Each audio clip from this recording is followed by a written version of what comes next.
పైసలుంటేనే తిండి, పైసలుంటేనే బట్ట, పైసలుంటేనే ఇల్లు, పైసలుంటేనే బతుకు, పైసలుంటేనే ఏదైనా.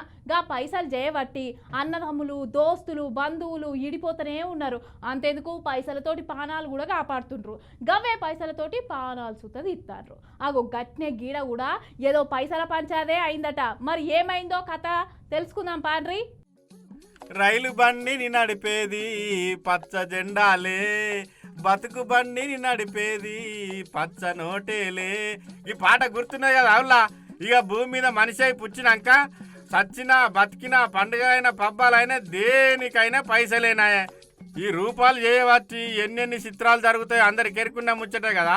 ఇగో గిటు చూడుండ్రి, ఈ దావకాన్లా బెడ్ మీద పడకేసిన అన్న కూడా ఆర్థిక లావాదేవీల వల్లనే ఈ బెడ్ ఎక్కాల్సి వచ్చిందట. ఇక చూడుండ్రి అన్నది ఈపు ఎట్లా కమిలిపోయిందో. అబ్బా వాతలు ఎక్కడికక్కడ కమిలిపోయినాయి పో. అయితే ఈ అన్నది చిత్తూరు జిల్లా పుంగనూరు మండలం గూడూరుపల్లె గ్రామం. ఇక ఆ గ్రామంలో ఉన్న ఇద్దరు ముగ్గురు కలిసి ఈ అన్నను ఈపు సాఫ్ చేసిర్రట. ఓ అన్న, వాళ్ళు ఎందుకు వచ్చిండ్రు, వాళ్ళకు నీకు వచ్చిన పంచాయతీ ఏందో జర చెప్పు. డబ్బులు ముందుగానే ఇవ్వాల్సి ఉంటే ఇచ్చాను డబ్బులు. అప్పుడు ఎత్తుకుపోయింది 50,000 ఎత్తుకున్నాను. డబ్బులు లేదు, బైక్ లేదు, సెల్లు లేదు. విన్నారు కదా, భూముల కోసం, జాగల కోసం, ఆస్తిపాస్తుల కోసము ఇప్పుడున్న ఈ దునియాల ఏం చేయడానికైనా వెనకాడతలేరులా. ముఖం చూసేదే లేదు. అరే ఏమన్నా సమస్యలు ఉంటే పెద్ద మనుషుల దగ్గర కూర్చొని ప్రశాంతంగా మాట్లాడి పరిష్కరించుకోవాలి. కానీ ఒక్కొక్కసారి గిసొట్టి సంఘటనలు తలుచుకుంటే అసలు మానవత్వం అనేది ఉన్నదా అని అనిపిస్తుందిలా.